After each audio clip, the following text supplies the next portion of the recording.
हिंदुस्तान की आवाम के लिए ये फख्र की बात है कि हिंदुस्तान का कॉन्स्टिट्यूशन, जिसको उर्दू में आइन कहते हैं, वो सारी दुनिया में एक मिसाल है, क्योंकि हिंदुस्तान के आइन में तमाम इंसानों को बराबरी का हक हासिल है। हर इंसान को अपने मजहब पर चलने का हक हासिल है, क्योंकि इस आइन को बाबा साहेब डॉक्टर B.R. अम्बेडकर ने लिखा था। हर इंसान को चाहिए कि वो बाबा साहेब को याद रखे, क्योंकि उन्हीं की मेहनत से हिंदुस्तान में आज भी अमन व अमान कायम है। उनकी जिंदगी पर एक प्रोग्राम आजम फंक्शन हॉल मोगलपुरा में मुनक्किद किया गया था। आइए देखते हैं फारूक ने इस ज़िमन में क्या कहा। हमारे नुमाइंदे मोहम्मद इमरान की ये रिपोर्ट। माय नेम इज़ सजीवन, मंचराल जिला है। आज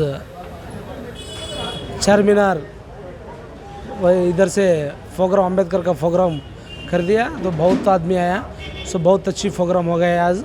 सो हिंदू मुस्लिम सिक्खू ईसाई में सब लोग एक आदमी है, ऐसी बोल रहे कि ये प्रोग्राम के चल रहे हैं।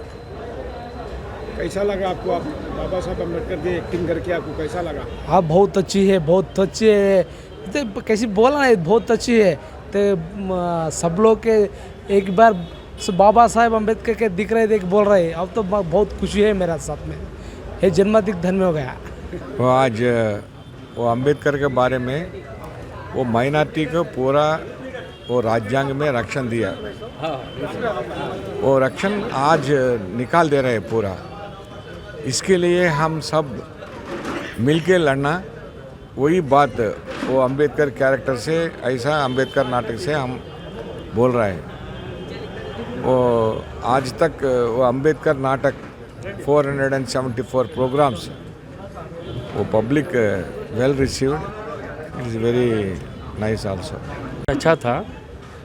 ये बाबा राव अम्बेडकर साहब जो पैगाम दिया कॉन्स्टिट्यूशन के ज़रिए, यानी ऐसे हालात में जब कि प्री इंडिपेंडेंस एरा में बहुत से मसाइब से हिंदुस्तान गुज़र रहा था, और हिंदुस्तान में liberty, justice, liberty, equality, fraternity, ये चार चीज़ों को मसावी तौर पर लाना एक मामूली ये आसान काम नहीं था। आपने एक तो डायरेक्टिव प्रिंसिपल्स के ज़रिए 4 सुतून दिए, फिर उसके बाद एक कॉन्स्टिट्यूशन, मुकम्मल कॉन्स्टिट्यूशन दिया, जो कॉन्स्टिट्यूशन जो हिंदुस्तान को पैदा किया, पार्लियामेंट को पैदा किया और लेजिस्लेचर को पैदा किया। तो ये अब हम इस बात की ज़रूरत है कि जो कॉन्स्टिट्यूशन में जो 4 चीज़ों पे जो यानी कि फोकस दिया गया है, justice, liberty, equality and fraternity, उसको जो है डेमोक्रेसी के तौर पे हिंदुस्तान में उसको अमली जामा पहनाना चाहिए। ये साबित करना चाहिए democracy means it is the government of the people, by the people and for the people. शुक्रिया। आजम फंक्शन हॉल में आज डॉक्टर बाबा साहब अम्बेडकर का संविधान का एक नाटक रूप में इधर प्रस्तुत करे, और भारत देश में जितना SC, ST, BC माइनॉरिटी के ऊपर जितना जुल्म हो रहा, वो जुल्म के वास्ते संविधान सबको समझाने में एक नाटक रूप में बताए। संविधान को समझ के अपन कौन सा भी अपने को धर्म काम नहीं करता, संविधान को लेके चलो, सब इक्वालिटी रहना बोल के आज नाटक रूप में बताए। बहुत दो लोगों का धन्यवाद कर रहा हूँ, और आप चैनल वालों को भी ये कवरेज करे, आप लोग को भी धन्यवाद। हाँ, मेरा नाम बुंगा कुमार है, तेलंगाना SC ऐक्य वेदिका का व्यवस्थापक अध्यक्ष हूँ, और गड्डम सत्यनारायण इन्हों भी माजी चेयरमैन है बाबू जगजीवन राम अम्बेडकर जयंती उत्सव के 2014 के, और हमारे माधव साहब जंगमेट के गांधीनगर के वहाँ के प्रेसिडेंट है, और सब यहाँ पर माइनॉरिटी और दलित और BC सब आके यहाँ पर एक नाटक को सब देख के डॉक्टर बाबा साहब अम्बेडकर जो अपने को संविधान में लिखे वो पूरा नाटक रूप में बताए, सब जने समझ गए। ये पूरा ओल्ड सिटी में और जितने भी भारत देश में पहला कि ये नाटक रूप में अपन बताए, तो ये लोगों का जो भी राज चल रहा वो राज रुक जाएगा बोल के मैं समझ रहा हूँ जहाँ तक भी। जितना भी है संविधान को अपन सब आगे लेके गए तो आज यहाँ पर SC ST BC माइनॉरिटी को रक्षण मिलेगा बोल के भी मैं आप लोगों से प्रार्थना कर रहा हूँ। मैं जो है आज आज़म फंक्शन हॉल भावलपुर में आया था। आज बायोग्राफी अम्बेडकर साहब की देखने के लिए बहुत खुशी हुई।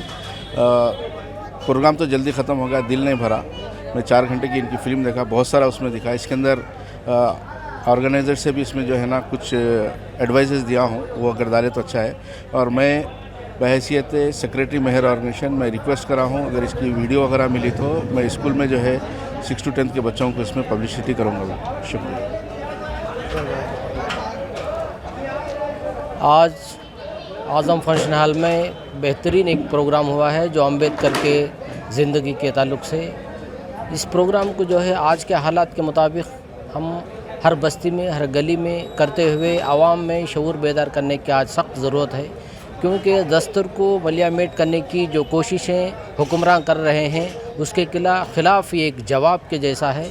इसलिए अम्बेडकर के तारीख़ को हम जो है आवाम में, नौजवानों में उजागर करना, बाशऊर करना हमारी एक ज़िम्मेदारी करके समझते हुए आज जो है वाक़ई में जो प्रोग्राम हमने देखा है, ये बड़ी खुशी हुई कि ऐसा प्रोग्राम और ऐसे यानी जो ख़यालात अम्बेडकर साहब ने दस्तूर की हिफाजत के लिए और दस्तूर जो है लाकर सारे इंसानों को जो पसमानदा तबक़ात हैं इन सब को हक़ दिलाने का जो कोशिश किए हैं, वो दस्तूर को जो है बचा लेने की आज की अहम ज़रूरत है करके हम आपसे गुजारिश कर रहे हैं। और इस प्रोग्राम को हो सके तो कामयाबी के लिए इस प्रोग्राम को दूसरे जगहों में मुनक़िद करने के लिए साथ देने की अपील जो है कर रहा हूँ। शुक्रिया। बाबा साहब अम्बेडकर जो हमारे पास हिंदुस्तान जब आज़ाद हुआ उसके बाद में जब इसका संविधान बना रहे थे, लॉज मुरतब कर रहे थे, उस वक्त पे उस कमेटी के वो चेयरमैन थे और उन्होंने तमाम तबक़ात, तमाम मज़ाहिब को मद्देनज़र रख कर इस मुल्क के क़ानून को बनाया है और हम सलाम करते हैं उनकी खिदमत को। और उनकी जो खिदमत थी तमाम मुल्क के तबक़ात को लेकर चलने की थी, लेकिन आज की फ़िरक़ा परस्त सियासत ये तमाम लोगों को दूर दूर कर दे रही है, लड़ा दे रही है। और बाबा साहब अम्बेडकर का जो मिशन है उसको एक मखसूस तंजीम लेकर चल रही है जो हिंदू मुस्लिम इत्तेहाद के लिए काम कर रही है। और उन्होंने काफ़ी लाखों रुपए ख़र्च करके बाबा साहब की लाइफ पर एक बड़ा अच्छा ड्रामा पेश किया है, लेकिन लोग उर्दू से नहीं होने की वजह से, दूसरे ज़बानों में होने से लोगों को समझ में नहीं आ रहा था। लेकिन इन लोगों ने अपनी कोशिशों के बाद में उर्दू में ये ड्रामे को डब किया और आज पुराने शहर में पहली मर्तबा ये भीमराव अम्बेडकर साहब के ज़िंदगी पर मबनी एक ड्रामा बेहतरीन अंदाज में पेश किया गया।